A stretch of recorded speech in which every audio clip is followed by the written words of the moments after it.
Hello everyone, स्वागत है आपसे का वैसू क्लासेज में। जल्दी जल्दी से शेयर करते चलिए, लाइक करते चलिए इस वीडियो को। आज के इस क्लास में हम लोग कवर करने वाले हैं आरआरबी एलपी सीवीटी 2 के लिए ट्रेड का थ्योरी।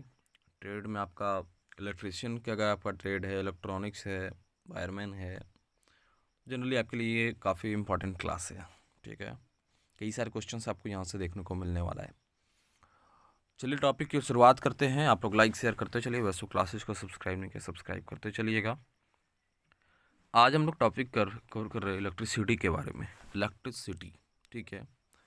इलेक्ट्रिसिटी के बारे में सबसे पहले अगर देखा जाए, इसके बारे में डिस्कवर जो किया था जिन्होंने, देखिए ये बाइलिंगुअल क्लास से रहेगी। इंग्लिश में आपका नोट्स है, लेकिन टॉपिक जो हम लोग आपको कवर करवाएंगे वो आपको हिंदी में भी करवाएंगे।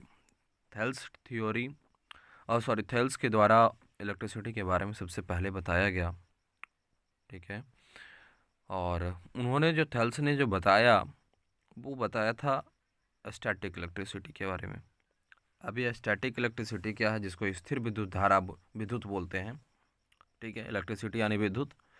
तो विद्युत जो है वो दो तरीके का, पहला तो स्टैटिक्स और दूसरा क्या है, डायनेमिक। स्टैटिक इलेक्ट्रिसिटी यानी स्थिर विद्युत, और इसमें डायनेमिक में है क्या, गतिशील विद्युत, जिसको हम लोग डायनेमिक इलेक्ट्रिसिटी को ही इलेक्ट्रिक करंट भी बोलते हैं, ठीक है। करंट भी बोलते हैं हम लोग इसमें। अब डायनेमिक इलेक्ट्रिसिटी इलेक्ट्रिक करंट यानी दो तरीके का, एसी अल्टरनेट करंट और डीसी यानी डायरेक्ट करंट। एसी डीसी का आपने नाम सुना होगा। एक एक करके हम लोग ब्रीफ में देखेंगे इसका। सबसे पहला है स्टैटिक इलेक्ट्रिसिटी यानी स्थिर विद्युत धारा। तो ये क्यों होगा कैसे होगा, ये प्रोड्यूस कैसे किया जाता है। तो जब भी दो कोई चीज़ों को रब किया जाता है एक दूसरे के साथ में, ठीक है। जनरली हम लोग इसका बचपन में कई सारे प्रैक्टिकल किया करते थे। पेन को अपने सर हेयर में बाल में रगड़ते थे, उसके बाद पेपर का कुछ टुकड़ा लेते थे, उसमें चिपक जाता था वो। तो जनरली वो भी है। कोई स्वेटर वगैरह हम लोग खोलते थे तो रिमूव करते थे बॉडी से, उस वक्त भी हमारे बॉडी में एक आवाज़ आना, और जो हेयर है उसको रोम में जो है उसको खड़े कर देना, ठीक है। साथ ही साथ जो फाइबर वगैरह की कुर्सी वगैरह पर बैठते हैं तो उस केस में भी एक चार्ज को महसूस करना। तो ये सारे स्टैटिक इलेक्ट्रिसिटी के ही एग्जांपल्स है, ठीक है। स्टैटिक इलेक्ट्रिसिटी जो है वो क्या है, तो एक चार्ज का फॉर्म है जो कैसे प्रोड्यूस होगा, जब दो मटेरियल को रगड़ा जाएगा तब। अब देखिए सिंपली समझिएगा कि ये अगर मैग्नेट है, ठीक है, यहाँ आपका नॉर्थ है, यहाँ साउथ पोल है, तो ये नॉर्थ है और यहाँ आपका साउथ पोल है। तो ये जो नॉर्थ होता है, याद रखिएगा, नॉर्थ पोल हमेशा इसकी जो अगर सिंबल की बात करें तो वो नेगेटिव चार्ज होता है यहाँ पास, जिसके कारण से ही ये एक दूसरे को रिपेल करता है, ठीक है। क्योंकि सेम पोल और रिपेल ईच अदर और opposite pole attract each other. Same यहाँ पर चार्ज में भी यही कहानी है, ठीक है। और जनरली जो सॉफ्ट मटेरियल होगा वो निगेटिवली चार्ज होता है, और हार्ड मटेरियल जो होता है वो पॉजिटिवली चार्ज मटेरियल होता है, ठीक है। कब, जब रब करते हैं देन उस केस में, ठीक है।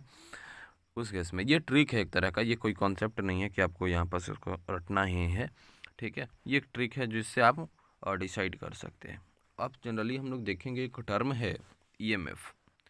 ईएमएफ क्या है कि जब हम लोग दो मटेरियल को रब करते रहते हैं, देन उस केस में क्या है, उसमें मटेरियल में उसमें उस ऑब्जेक्ट में क्या होता है, इलेक्ट्रॉन्स होता है, फ्री इलेक्ट्रॉन्स होता है, ठीक है। फ्री इलेक्ट्रॉन्स होता है, और वो इलेक्ट्रॉन्स एक दूसरे के ऊपर में जो फोर्स लगाता है, बल जो लगाता है, उसको हम लोग ईएमएफ के नाम से जानते हैं, ठीक है। Electromotive force, electromotive force. Generally देखिएगा यहाँ पर एग्जांपल हम दिखा रहे हैं आपको। ये दो इलेक्ट्रॉन है, दोनों इलेक्ट्रॉन पे नेगेटिवली चार्ज, क्योंकि इलेक्ट्रॉन के नेगेटिव चार्ज होता है। इलेक्ट्रॉन का खोज किसने किया था, तो इलेक्ट्रॉन का खोज आपका जे थॉम्सन ने किया था, जे थॉम्सन ने किया था। प्रोटॉन की बात करें तो प्रोटॉन की खोज गोल्डस्टीन ने किया था, गोल्डस्टीन ने किया था। न्यूट्रॉन की बता दें, न्यूट्रॉन जिस पे कोई चार्ज नहीं होता, तो न्यूट्रॉन की खोज जो है वो जेम्स चैडविक ने किया था, जेम्स चैडविक ने किया था। Electron J Thomson, proton Goldstein, neutron आपका जेम्स चैडविक। यहाँ तक कोई दिक्कत होनी नहीं चाहिए। कहता है क्या कि अगर दो इलेक्ट्रॉन है कुछ इस तरीके से निगेटिवली चार्ज, ठीक है, ये दोनों एक दूसरे के पास में हम लेकर के आए, तो ये दोनों के बीच में एक फोर्स लग रहा है, और फोर्स दोनों कैसा लगेगा, अपोजिट डायरेक्शन में लगेगा, ठीक है। तो जैसे जैसे हम लोग इसको क्लोज में लेते आएंगे ये फोर्स का वैल्यू जो है वो और बढ़ता चला जाएगा, ठीक है। ये फोर्स लग क्यों रहा है, इसलिए लग रहा है क्योंकि ये ऑब्जेक्ट जो है दोनों का दोनों ऑब्जेक्ट निगेटिवली चार्ज है, ठीक है। ये दोनों इलेक्ट्रॉन है और दोनों निगेटिव चार्ज के हैं, इसलिए, ठीक है। तो यहाँ तक कोई दूसरे दिक्कत होना नहीं चाहिए। अगला है कि ईएमएफ किस पर डिपेंड करता है। ईएमएफ डिपेंड करता है नंबर ऑफ इलेक्ट्रॉन पे। किसी मटेरियल में ईएमएफ का जो वैल्यू है इलेक्ट्रोमोटिव फोर्स का, तो वो नंबर ऑफ इलेक्ट्रॉन पे, नंबर ऑफ इलेक्ट्रॉन अगर ज़्यादा होगा तो ईएमएफ का वैल्यू ज़्यादा होगा, नंबर ऑफ इलेक्ट्रॉन कम है तो ईएमएफ का वैल्यू कम आपका होगा, ठीक है। अगला क्वेश्चन है, अगला टॉपिक क्या है, अल्टरनेट करंट और डीसी करंट। जो हम डायरेक्ट करंट दोनों के बारे में हमने ऊपर में भी बात किया था डायनेमिक इलेक्ट्रिसिटी में, क्या ये दोनों पार्ट्स है, ठीक है। तो अल्टरनेट करंट को डिस्कवर जो है सबसे पहले फैराडे ने किया, डायरेक्ट करंट को डिस्कवर किया वोल्टा ने, ठीक है, वोल्टा ने, ठीक है। अब देखिए इलेक्ट्रॉन मूव करता है, ये आपने सुना होगा, अगर इलेक्ट्रॉन के मूवमेंट के कारण ही चार्ज प्रोड्यूस होता है, ये भी आपने जाना होगा। तो ये मूव कैसे करता है, तो इलेक्ट्रॉन जनरली मूव कैसे करता है, इलेक्ट्रॉन मूव करता है कैथोड टू एनोड। अब ये कैथोड क्या है, तो कोई भी मटेरियल जो निगेटिव है और निगेटिवली है उसको कैथोड कहेंगे, और पॉजिटिव चार्ज को हम लोग एनोड कहेंगे। तो इलेक्ट्रॉन का जो मूवमेंट है वो निगेटिव टू पॉजिटिव है। लेकिन अगर आपको इलेक्ट्रिसिटी का पूछ दे, करंट का पूछ दे कि करंट कैसे फ्लो करता है, तो वो इसके अपोजिट होता है, पॉजिटिव टू निगेटिव, ठीक है। इलेक्ट्रिसिटी आपका पॉजिटिव टू निगेटिव फ्लो करता है। यहाँ तक कोई दिक्कत होनी नहीं चाहिए, और ये क्वेश्चन बनेगा आपका, ठीक है।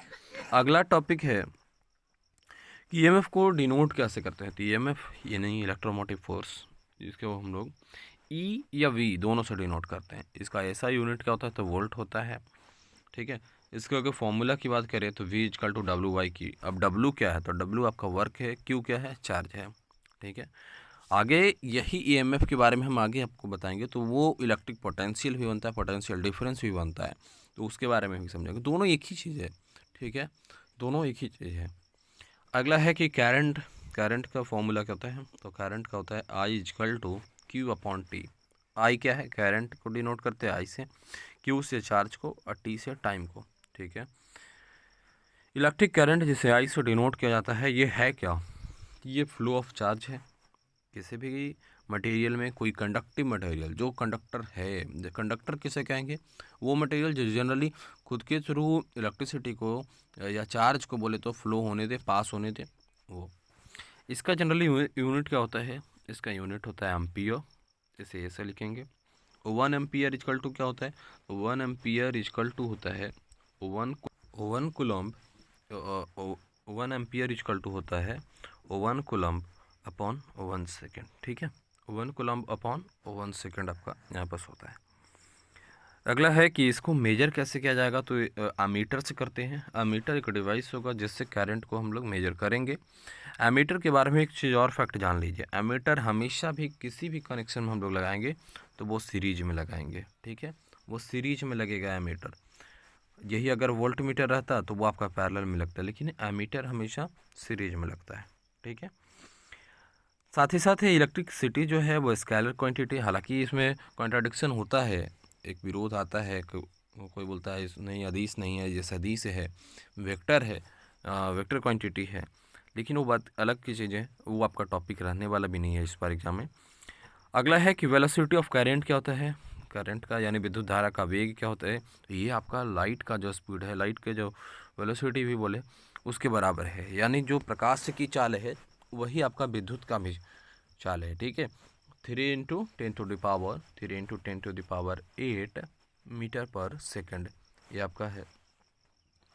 अगला है कि 1 कूलम्ब में कितना चार्ज होता है, तो देखिए 1 कूलम्ब में जो है 6.25 × 10⁻18 इलेक्ट्रॉन होते हैं, ये आपका क्वेश्चन बनने वाला है। और चार्ज कैसे निकालेंगे, 1 कूलम्ब का फॉर्मूला क्या है, तो Q equal to N × E। N क्या है, नंबर ऑफ इलेक्ट्रॉन, एन क्या है, number of electron, number of electron ज़्यादा तो चार्ज भी ज़्यादा, ठीक है। नंबर ऑफ इलेक्ट्रॉन ज़्यादा तो ईएमएफ भी ज़्यादा, ये भी याद रखिएगा। ईएमएफ को मेजर किससे किया जाता है? वोल्ट मीटर से, ठीक है। तो आज हम लोग यहाँ तक रख रहे हैं और इसके बाद आगे हम लोग पोटेंशियल और रेजिस्टेंस, कलर कोडिंग जैसे टॉपिक जो भी हैं उसको भी कवर करेंगे, ट्रांसफार्मर, सारे टॉपिक। आई होप कि ये क्लास आपके लिए काफ़ी हेल्पफुल रहा होगा। इस ज़्यादा से ज़्यादा इस लेक्चर को लाइक कीजिए, शेयर कीजिए और वैसु क्लासेज को सब्सक्राइब कीजिए।